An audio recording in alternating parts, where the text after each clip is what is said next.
আমি ওইখানটা প্রত্যেক দিন নামাজ পড়ি, আমি ওইখানটাই দাঁড়াবো, আর যাতে যত মুসল্লিদের কষ্ট হয় হোক। আমি অথচ পরে এসছি যে মসজিদে কেউ কেউ দাঁড়িয়ে এলান করছে যে আমার শরীর অসুস্থ বা আমার মেয়ের বিয়ে হবে বা অন্য কিছুতে আমাকে চাঁদা দাও, এটা নিষিদ্ধ।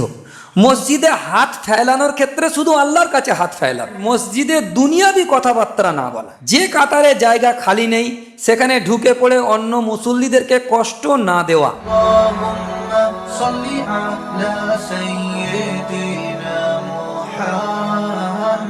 আলহামদুলিল্লাহ, আলহামদুলিল্লাহ ওয়াকাফা ওয়া সালামুন আলা ইবাদিহিল্লাযীনা ইসতাফা। আম্মা বা'দ, ফাআউযু বিল্লাহি মিনাশ শাইতানির রাজীম। বিসমিল্লাহির রহমানির রহিম। ফাইযা ফারাগতা ফানসাব ওয়া ইলা রাব্বিকা ফারগাব।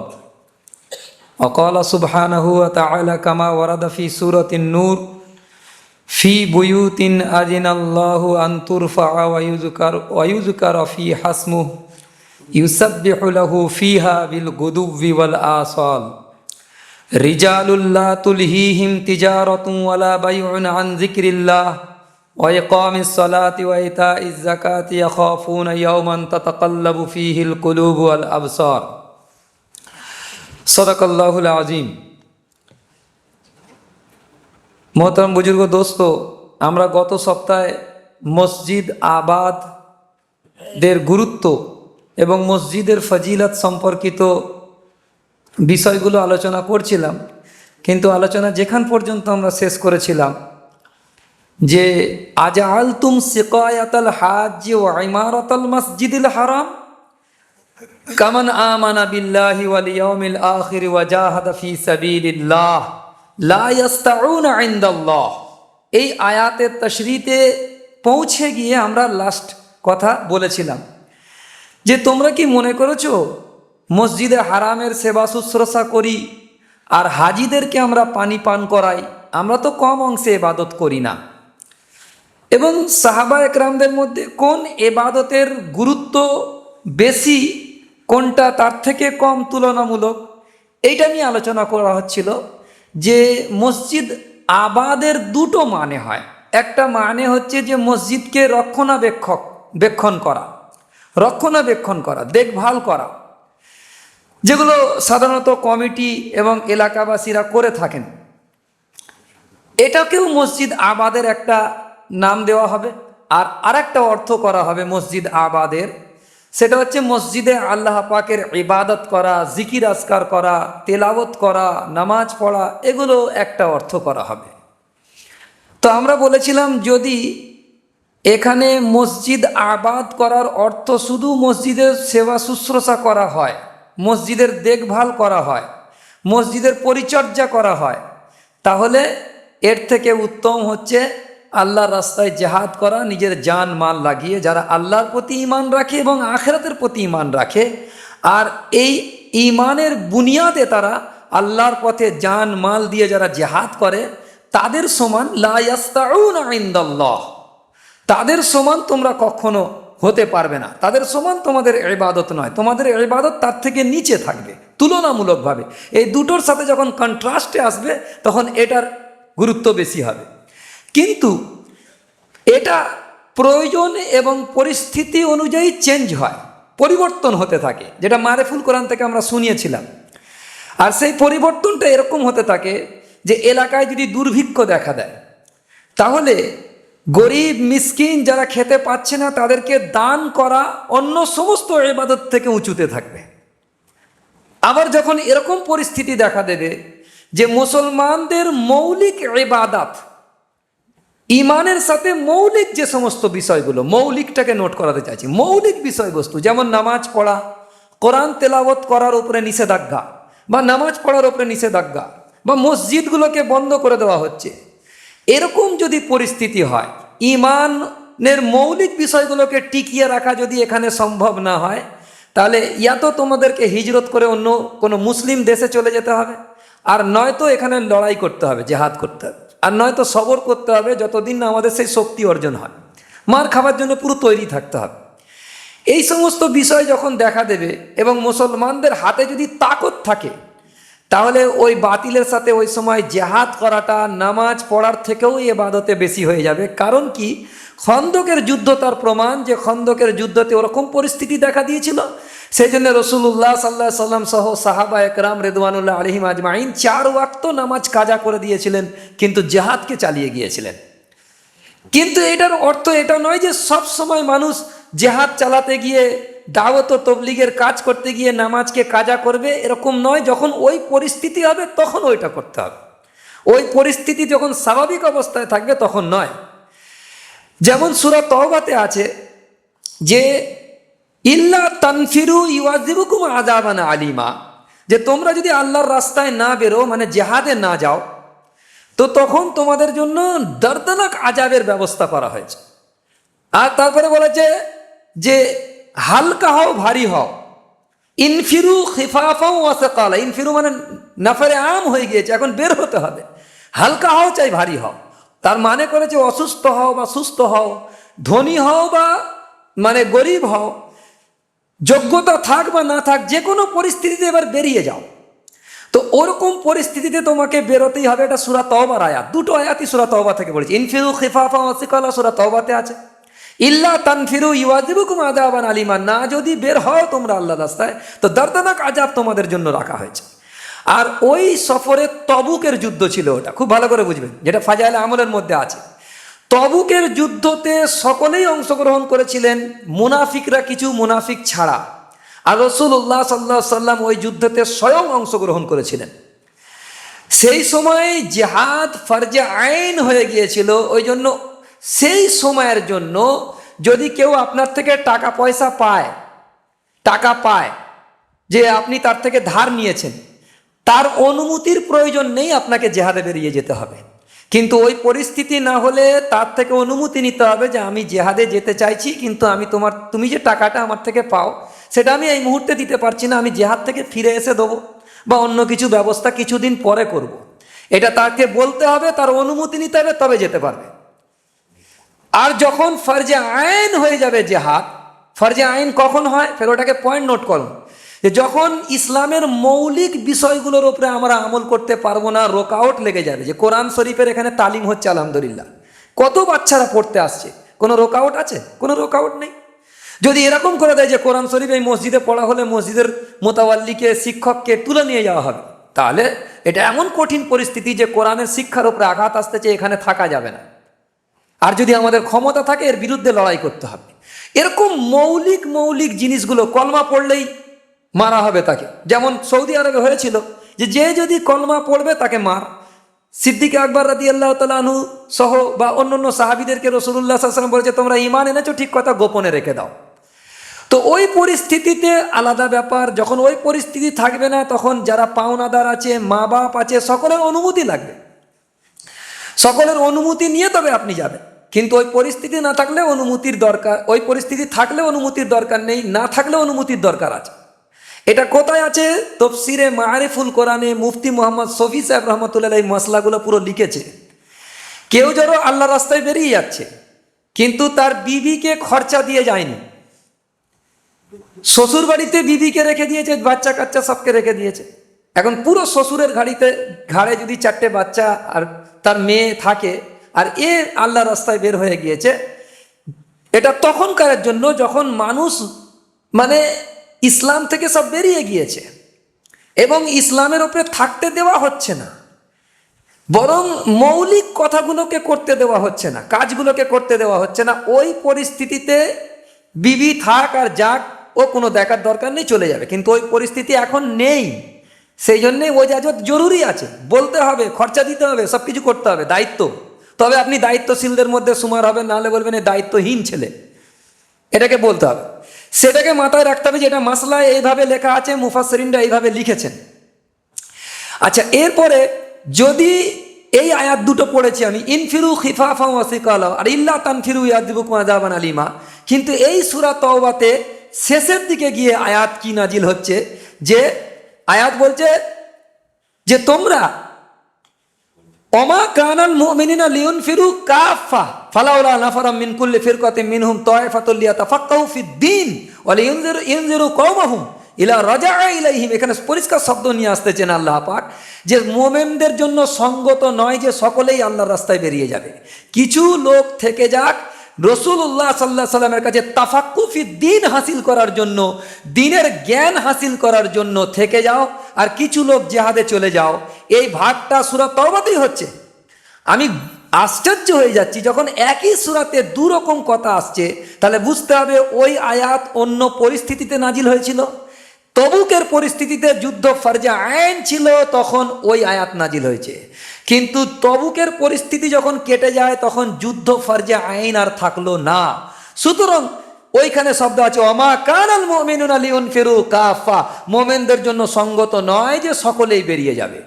কেন, যখন ওই পরিস্থিতি আসলো তখন ফের বেরিয়ে যেতে চাইলো সবাই, কিন্তু আল্লাহ পাক আয়াত নাজিল করলো যে এখন তবুকের মতো পরিস্থিতি নয় যে সকলেই বেরোতে হবে। আর তিনজন যারা বের হয়নি তাদের সাথে কথা বন্ধ হয়েছিল, বিবির সাথে আলাদা করে দেওয়া হয়েছিল, সব কিছু হয়েছিল, কিন্তু ওই পরিস্থিতির কারণে। কিন্তু পরিস্থিতি সবসময় থাকে না।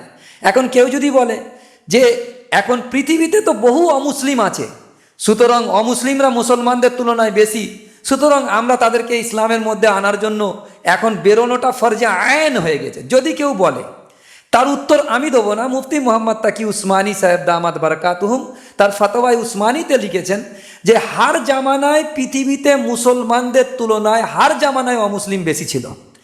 ইহুদি, খ্রিস্টান, নাসারা, হিন্দু যদি পৃথিবীতে গণনা করা হয়, তো মুসলমানদের থেকে সংখ্যায় সবগুলোকে একসাথে রাখা হবে, যে কোনো মুশরিকদের তালিকায় আর একটা ইমানদারদের তালিকায়, তো কোনটা বেশি হবে? জি, মুশরিকরা বেশি হয়ে যাবে।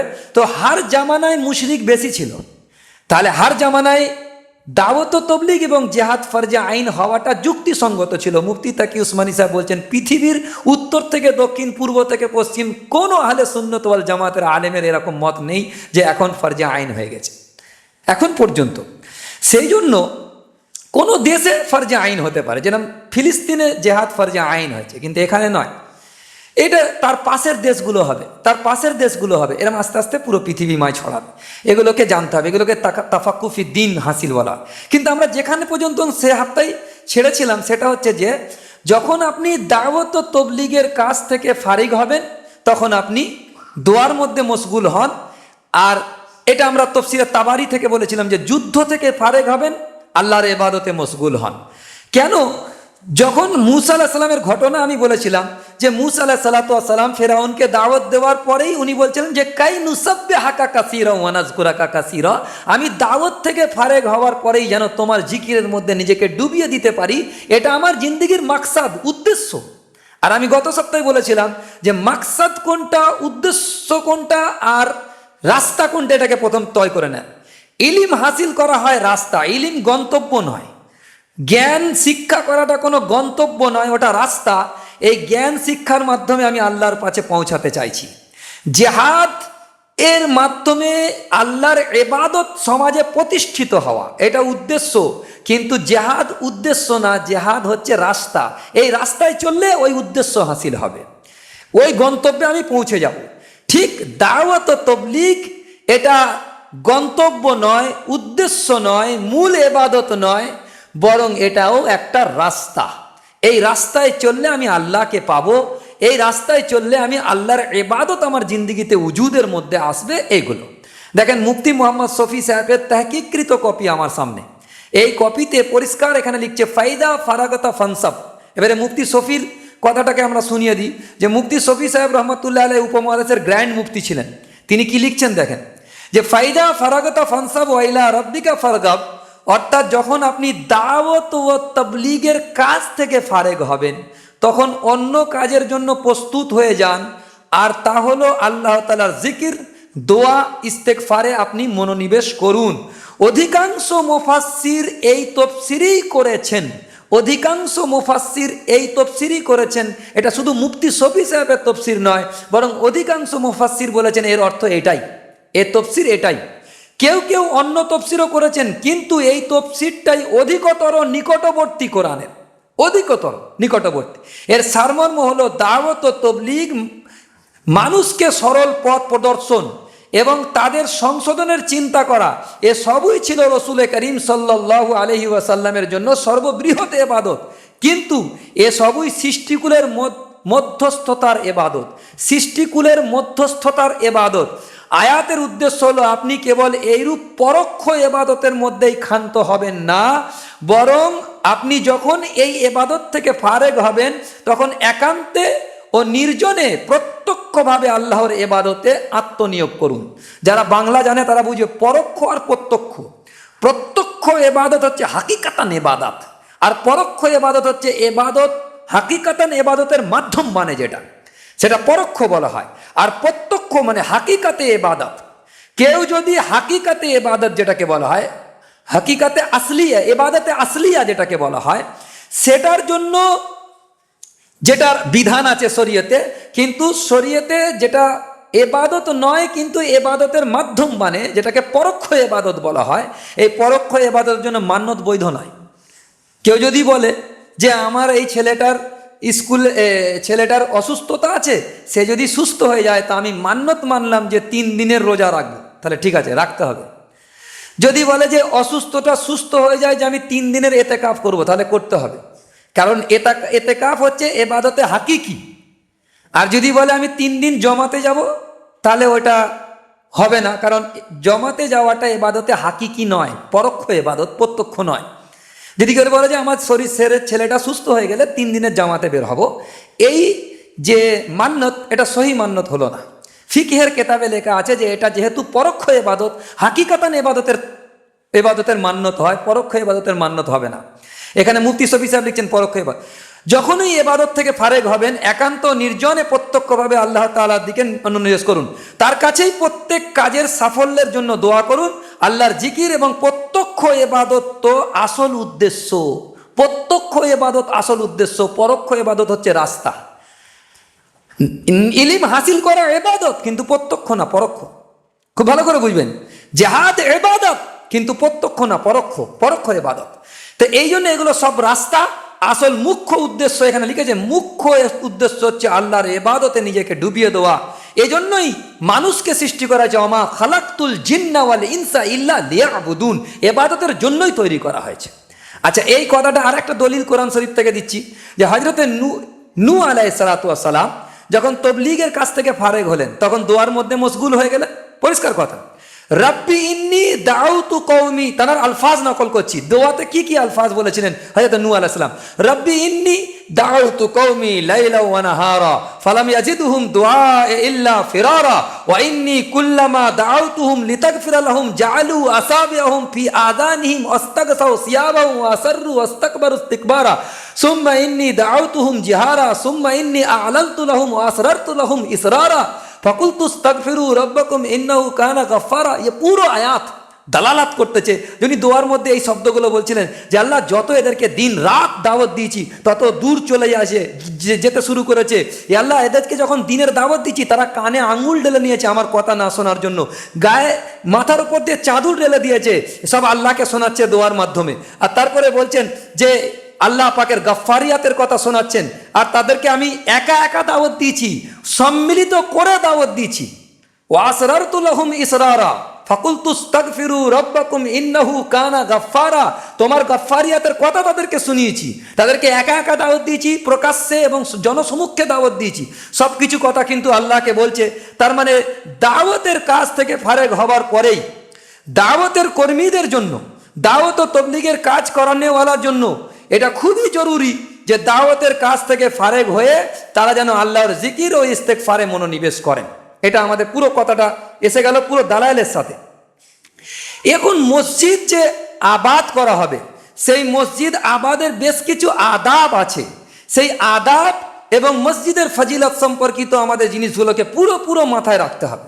এখানে মুফতি শফি সাহেব রহমতুল্লাহ আলাইহ 15টি মসজিদের আদাব নকল করেছেন। মসজিদের আদাবে মাসাজিদ, আজকে পুরো রেকর্ডে এসে যাওয়া দরকার, যেমন আদাবে মাসাজিদ একদম 15টা, সকলে মুখস্থ করে নেবে।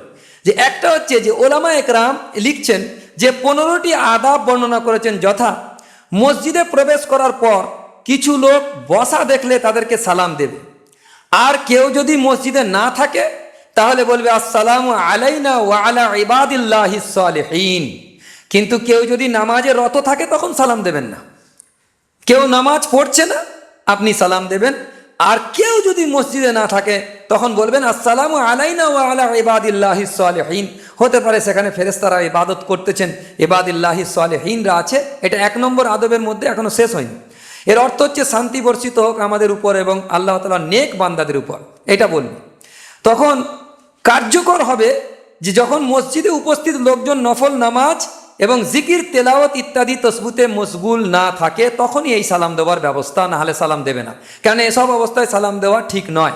যখন কেউ নামাজ পড়ছে বা কেউ তেলাওয়াত করছে, কেউ জিকিরের মধ্যে রত আছে, তখন আপনি যদি সালাম দেন তাহলে তার জিকির আজকার, তার ইবাদতে আপনি ব্যাঘাত সৃষ্টি করলেন। 2 নম্বর, মসজিদে প্রবেশ করে বসার পূর্বে 2 রাকাত তাহিয়াতুল মসজিদ নামাজ পড়বে যদি তা মকরু ওয়াক্তে না হয়।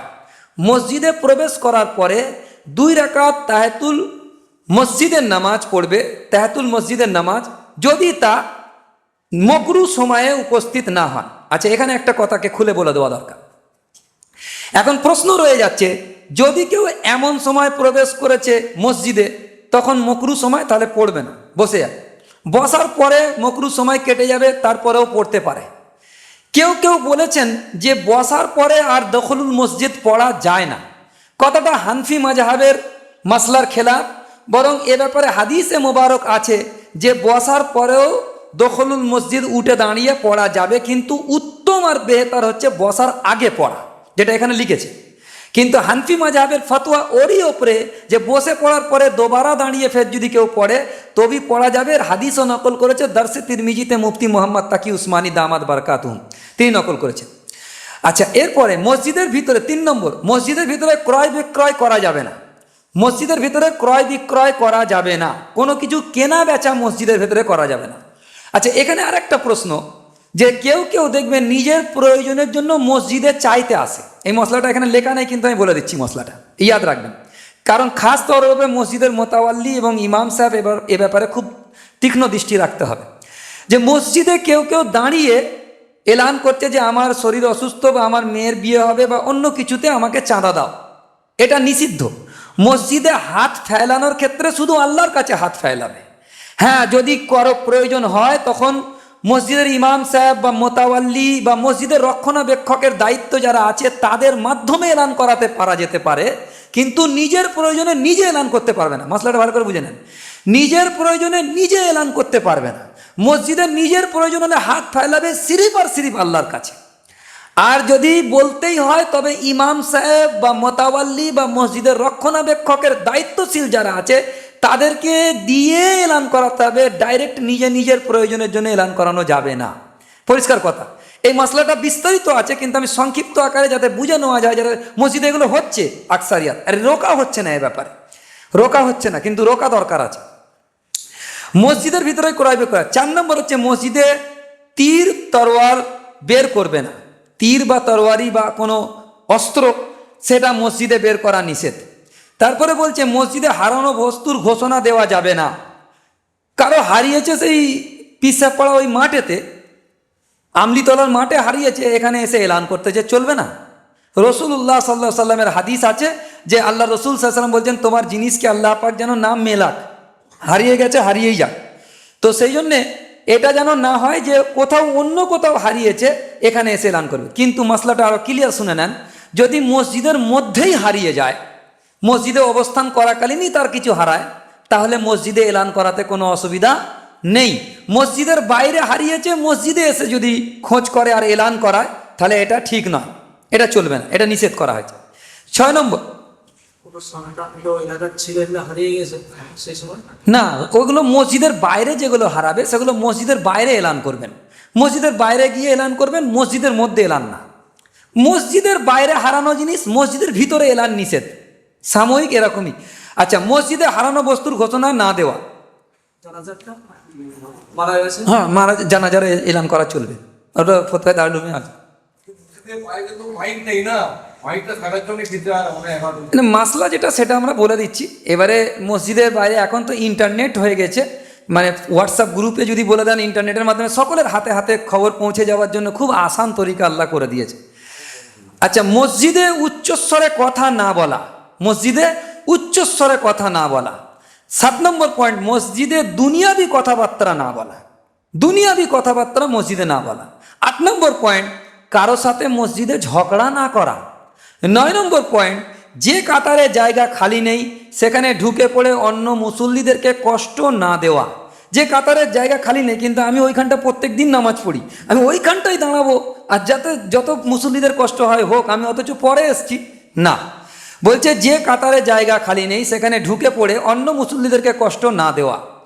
10 নম্বর হচ্ছে নামাজির সামনে দিয়ে অতিক্রম না করা। 11 নম্বর হচ্ছে থুতু ফেলা এবং নাক পরিষ্কার করা থেকে বিরত থাকা। মসজিদে থুতু ফেলা বা নাক পরিষ্কার করে নাকের ময়লাগুলোকে মসজিদে না ফেলা। এরপরে হচ্ছে যে আঙ্গুল না মোটকানো এবং না ফোটানো, এরকম আঙ্গুল ফোটায় না, আঙ্গুল না ফোটানো দাম না মোটকানো, এবং শরীরের কোনো অংশ নিয়ে খেলা না করা। শরীরের কোনো অংশ নিয়ে খেলছে, পাঞ্জাবি নিয়ে খেলছে, এ নিয়ে খেলছে, শরীরের আঙুল নিয়ে খেলছে, এইসব না খেলা। তারপরে বলছে নাপাকি বা দুর্গন্ধযুক্ত বস্তু উন্মাদ ব্যক্তিদের সাথে না নেওয়া। মসজিদে 14 নম্বর আদব যেটা হচ্ছে যে নাপাক জিনিস তো চলবেই না, দুর্গন্ধযুক্ত জিনিস কিন্তু পাক চলবে না। যেমন পেঁয়াজ বা রসুন বা কেরোসিনের তেল মসজিদে যদি নিয়ে আসা হয় তো গন্ধ বেরোয়, ফেরেস্তাওয়ালা মহল সেই দুর্গন্ধে তারা কষ্ট পায়। ফেরেস্তাওয়ালা মহলে এই ধরনের দুর্গন্ধযুক্ত জিনিস আনতে পারা যাবে না। কেরোসিন তেল পাক, মশলাটা ভালো করে বুঝে নেন। মুফতি তাকি উসমানী সাহেব ফতোয়া উসমানীতে লিখেছেন যে কেরোসিন তেল পাক, কিন্তু কেরোসিন তেল দুর্গন্ধ থাকার কারণে মসজিদে নিয়ে আসা নিষেধ, এটা ভালো করে বুঝুন।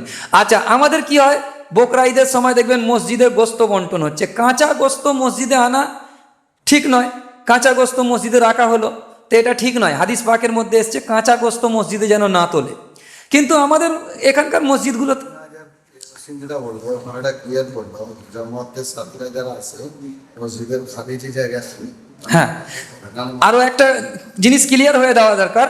হ্যাঁ, মসজিদের খারিজি যেখানে মসজিদের রান্নাঘর, যেরকম আয়সা মসজিদে আলহামদুলিল্লাহ রান্নাঘর আলাদা জায়গায় আছে, সেটা মসজিদের সাথে আলাদা, মসজিদের যে শরী মসজিদ সেই বাউন্ডারি থেকে আলাদা এবং তার দরজা ফরজা ঘেরা আছে।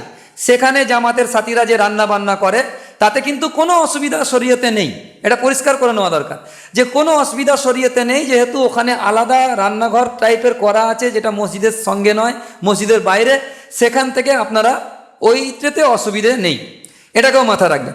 আচ্ছা, বেশি বেশি আল্লাহ তাআলার জিকির করা মসজিদের আদবগুলোর মধ্যে এইগুলো এসে গেল।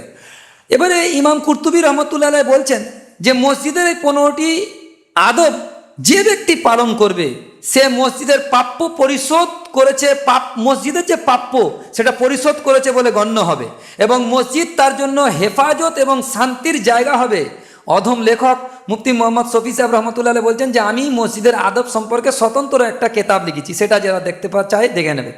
আচ্ছা, তফসিরে বাহারে মুহাইতের মধ্যে মুফতি শফির যে স্বতন্ত্র আদাবুল মসজিদ এইটা বইটা যারা দেখতে চান তারা আমার কাছেও আছে আলহামদুলিল্লাহ। আচ্ছা, এখানে বলছেন যে যে সকল গৃহ, এখানে আরেকটা কথা, যে সকল গৃহ বা স্থান জিকরুল্লাহ বা তালিমে কোরআন বা তালিমে দ্বীনের জন্য নির্দিষ্ট সেগুলো মসজিদের অনুরূপ, যেখানে তবলিগি জামাতের সাথী ভাইরা তালিম করছেন কিন্তু সেটা মসজিদ নয়, কারো ঘরে করছেন, সেখানে রোজানা তালিম হচ্ছে বা কোরআন শরীফের তালিম হচ্ছে, কোরআন শেখানো হচ্ছে, কোরআন শরীফের তফসির হচ্ছে, সেই জায়গাটার মর্যাদাও কিন্তু মসজিদের অনুরূপ বলে মুফতি শফি সাহেব রহমতুল্লাহ লিখছেন। যেমন মাদ্রাসা এবং খানকা এটাও মসজিদের অনুরূপ সম্মান করার জন্য তাকেও হুকুম করা হয়েছে। তফসির বাহারে মুহাইতের মধ্যে 8 নম্বর খণ্ড 317 নম্বর পৃষ্ঠার হাওয়ালা নকল করেছেন তিনি, যে এই কথাগুলো ওখানে আছে। তাহলে বোঝা যাচ্ছে যে মসজিদের মধ্যে যতটা ইজ্জত করতে হবে, মসজিদের বাইরে যে সমস্ত জায়গাগুলোতে তালিমে কোরআন বা তালিমে দ্বীন হয় সেই জায়গাগুলো মসজিদের মতোই সম্মান করার জন্য জরুরি হয় এবং মসজিদের মতোই একটা ঘর বাড়িতে করা দরকার আছে, সে ব্যাপারে মুফতি শফি সাহেব রহমতুল্লাহ লিখেছেন। আচ্ছা, এরপরে একটা হাদিস এখান থেকে আমি শুনিয়ে দিচ্ছি যেটা হায়াতুল মুসলিমিনের মধ্যে, যে মসজিদ নির্মাণ করাতে এত ফজিলত আছে। অনেক হাদিস আপনারা শুনেছেন কিন্তু এইটা শুনেছেন কি দেখুন, যে এটা খুব গুরুত্বপূর্ণ একটি হাদিস যেটা আশরাফ আলী থানভী রহমতুল্লাহ লিখেছেন। হযরত জাবের ইবনে আব্দুল্লাহ রাদিয়াল্লাহু তাআলা থেকে রিওয়ায়াত করছেন, যে ব্যক্তি খালেস নিয়তে মসজিদ তৈরি করবে, যদিও সেই মসজিদটা টুনির বাসার মতো, মানে টুনটুনি পাখির বাসার মতো ছোট্ট হয়, তথাপি আল্লাহ তাআলা তাহার জন্য বেহেশতের মধ্যে ঘর তৈরি করে দেবেন। যে তখনকার জামানায় তো মসজিদ বেশিরভাগ লোকেরা একা একটা মসজিদ তৈরি করে দিত। তো একা একটা মসজিদ তৈরি করা তখনের জন্য আসান ছিল, ছোট ছোট মসজিদ হতো আর সব তাল পাতা খেজুর পাতা দিয়ে তৈরি হয়ে যেত। কিন্তু এখন কঠিন। তাহলে এখন যদি টুনটুনির বাসার মতো কেউ করে, এই হাদিসটা এখানের জন্য এখনও প্রযোজ্য, তখনও প্রযোজ্য, যে একটা ইট যদি আমি মসজিদের জন্য দিই, ওটা তো টুনটুনির বাসার থেকে বড়, হ্যাঁ কি না? তো ওইটাও যদি দেয়, আল্লাহ ওই একটা ইটের বরকতে আল্লাহ পাক তাকে পূর্ণ জান্নাতে একটা ঘর দান করবেন। হাদিসটা তুলেছেন এখানে, পূর্ণ জান্নাতের মধ্যে একটা ঘর দান করবেন। আল্লাহ পাকের কাছে কোনো কমি নেই যে একটা ইট দিয়েছে, একটা ইট কিন্তু দুটো টুনটুনির বাসার সমতুল্য। তাহলে একটা ইট যদি তুমি মসজিদে দান করো, যদি একটা ঘর পাওয়া যায়, তো আল্লাহ সুবহানাহু ওয়া তাআলা যাদেরকে আর্থিক সঙ্গতি দিয়েছে, তারা যদি এই মসজিদের জন্য একটু হাত খুলে দিল খুলে আল্লাহর জন্য যদি দান করতে থাকে, তাহলে কতটা স্বভাবের হকদার হতে পারে এবারে আপনারা আন্দাজা লাগিয়ে নেন। যেহেতু রমজান মাসেতে আমাদের এই আয়েশা মসজিদে রমজান মাসে একটা আর্থিক কালেকশন, জাকাতের কালেকশনের জন্য বিভিন্ন বড় বড় ওলামা হজরতরা আসেন, বড় বড় ওলামা হজরতরা আসেন আমাদের এই মসজিদে।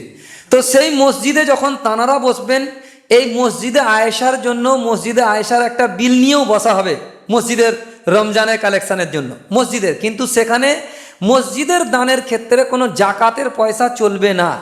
সেখানে জাকাতের পয়সা ছাড়া অতিরিক্ত যে মাল আল্লাহ পাক আপনাদেরকে দিয়েছেন, সেই মাল থেকে আপনারা দান করবেন। জাকাতের পয়সা মসজিদে চালানো যায় না, লাগানো যায় না।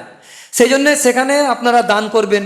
যেহেতু দানের এত ফজিলত, আর রমজানুল মোবারক মাসেতে ফজিলতটা আরও বৃদ্ধি পেয়ে যায়, সুতরাং আপনারা এখন থেকে প্রস্তুতি নেন যে এই মসজিদের উন্নতি, মানে এর উপরে একটা ছাদ হওয়ার পরিকল্পনা হয়ে আছে আলহামদুলিল্লাহ। হ্যাঁ, যে ছাদটা আছে সেটার ফিনিশিং বাকি আছে, সেইটার পরিকল্পনা করা হয়েছে। তো সেই জন্য একটা আর্থিক সহযোগিতা, আপনাদের আর্থিক সহযোগিতার বরকতেই এত বড় মসজিদ আল্লাহ সুবহানাহু ওয়া তাআলা দাঁড় করিয়েছেন। আপনারা দিল থেকে দোয়া দিয়েছেন, আর্থিক সহযোগিতা করেছেন, সমস্ত কিছুর মাধ্যমেই এতটা, আপনাদের সমস্ত সহযোগিতার মাধ্যমে এতটা আমরা কাজ দাঁড়িয়ে গেছে, আমরা দেখতে পাচ্ছি সামনে।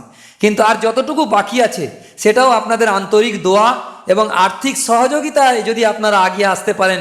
আর রমজানুল মোবারক মাস, এখানে যতজন এসে ইবাদত করবে, সেই ইবাদতের পূর্ণ স্বভাব আপনারা পাবেন, যেহেতু আপনারা মসজিদে দান করেছেন। এমনকি এতটুকুই নয় যে আপনারা শুধু দান করেছেন স্বভাব পাবেন, এতটুকু নয়, মারা যাবেন শেষ হয়ে যাবে না, মরে যাবার পরেও আপনি কবরে শুয়ে শুয়ে যতদিন পর্যন্ত এই মসজিদ কায়েম আর দায়েম থাকবে আর এর মধ্যে আল্লাহর নাম জপা হবে, সেই স্বভাবের একটা অংশ আল্লাহ পাক সবসময় আপনার কবরের মধ্যে পাঠাতে থাকবেন। এরকম একটা সাদাকায়ে জারিয়া মসজিদ তৈরি করে দেওয়া। আর খাস তরের উপরে মসজিদে আয়েশাতে আমরা দেখতে পাচ্ছি যে এখানে শুধুমাত্র মসজিদের নামাজ আর জিকির তেলাওয়াতের মধ্যেই সীমাবদ্ধ নয়, বরং এখান থেকে একটা দ্বীনি ইলম শিক্ষার একটা কেন্দ্রবিন্দুতে তৈরি হয়ে গেছে। সেইখান থেকে কত ছেলে, হাজারো ছেলে মেয়েরা, হাজারো বাচ্চারা আমাদের দ্বীন ইসলাম শিখে তাদের বাড়িতে যাচ্ছে, বিভিন্ন জায়গায় ছড়িয়ে ছিটিয়ে যাচ্ছে। তারা যে সমস্ত ইবাদত করবে এই মসজিদে আয়েশার শিক্ষা লাভ করার কারণে, তাদেরও সেই স্বভাবগুলো, সেরা হয়তো এখানে থাকবে না। ধরে নেন যে সমস্ত মহিলারা এখানে পড়ছে, বাচ্চা বাচ্চা মেয়েরা, সেই মেয়েদের তো বিয়ে হয়ে যাবে অন্য জায়গায়, তারা অন্য জায়গায় চলে যাবে। সেখানে গিয়ে তারা যখন ইবাদত করবে, সে এই মসজিদে আর কোনোদিনই হয়তো আসবে না এখান থেকে ফারেক হয়ে যাওয়ার পরে, কিন্তু সেখানকার স্বভাব আল্লাহ আপনার আমল নামায় দেবে, যেহেতু আপনারা মসজিদে আয়েশায় দান করেছেন। মসজিদে আয়েশা না, যে কোনো মসজিদে আপনি দান করলেই পাবেন। এরকম নয় যে এই মসজিদেই দান করতে হবে। মসজিদ আল্লাহর ঘর, দুনিয়াতে আল্লাহর ঘর যদি কিছু থাকে সেটা হচ্ছে মসজিদ। আর হাদিস পাকের মধ্যে এসছে মসজিদ হচ্ছে পুরো দুনিয়ার মধ্যে সবথেকে সেরা জায়গা হচ্ছে মসজিদ, আর সবথেকে উত্তম জায়গা হচ্ছে মসজিদ, আর বাজার হচ্ছে সবথেকে নিকৃষ্ট জায়গা। আর মসজিদে যে ব্যক্তি আসে সে যেন জিহাদের মধ্যে যখন এহরাম বেঁধে হজে করতে যায় এবং জিহাদে চলে যায় জান মাল নিয়ে, সেই রকম স্বভাব মসজিদে আনেওয়ালাদেরকে আল্লাহ পাক দান করবেন। আর মসজিদ শুধুমাত্র এরকম নয় যে মসজিদের মধ্যে আপনারা শুধু নামাজ পড়বেন, বরং না, মসজিদের মধ্যে যাবতীয় দ্বীনি ইলম শিক্ষা, মসজিদ থেকেই সাহাবা একরাম তৈরি হয়েছিলেন। এরকম বহু সাহাবা মসজিদের তালিম তাআল্লুম থেকে তৈরি হয়েছিল। হ্যাঁ, মসজিদের বাইরেও তালিম তাআল্লুম জারি ছিল দৌরে সাহাবাতে, কিন্তু মসজিদের মধ্যেও তালিম তাআল্লুম জারি ছিল। রসুল করিম সাল্লাল্লাহু তাআলা আলাইহি ওয়াসাল্লাম মসজিদেই তাদেরকে তালিম দিতেন, মসজিদেই তাদেরকে শিক্ষা দিতেন। সেই সমস্ত বিষয়গুলোকে সামনে রেখে বহুমুখী কাজ আঞ্জাম দেওয়ার জন্য মসজিদ। মসজিদ হচ্ছে মুসলমানদের তৌহিদ আর সুন্নতের মার্কাজ মসজিদ, এবং মসজিদগুলোতে সমস্ত রকমের ফায়দা পাওয়ার জন্য মসজিদেই লোকেরা আসবে, এবং এই মসজিদকে আবাদ করনেওয়ালারা যারা থাকবে তারা মসজিদের সমস্ত বরকত আর রহমত আর মসজিদের সাথে সম্পর্কিত সব কিছু তাদের ঘর পর্যন্ত নিয়ে যেতে সক্ষম হবে। এই জন্যে ভাই খুব গুরুত্বপূর্ণ একটা দিন, একটা মাস আমাদের উপরে ছায়াস্বরূপ আসছে। আগামী সপ্তাহে ইনশাআল্লাহ রমজান সম্পর্কে কথা বলা হবে ইনশাআল্লাহ। তো সেই মাসেতে বরকত হাসিলের জন্য আমরা এখন থেকে প্রস্তুতি নিই। প্রতি সপ্তাহে 4 সপ্তাহ যে জমা হবে, 4 সপ্তাহতেই বিল নিয়ে বসা হবে, 4 সপ্তাহতেই আমরা যেন শরিক হতে পারি ইনশাআল্লাহ তাআলা। মসজিদের উন্নতি কল্পে আমরা প্রত্যেকে নিয়ত করি, আর আল্লাহ পাক এই নিয়ত করার বরকতে এখন থেকেই স্বভাব লিখতে থাকবেন ইনশাআল্লাহ তাআলা। ওয়া আখিরু দাওয়াহুম আলহামদুলিল্লাহি রাব্বিল আলামিন।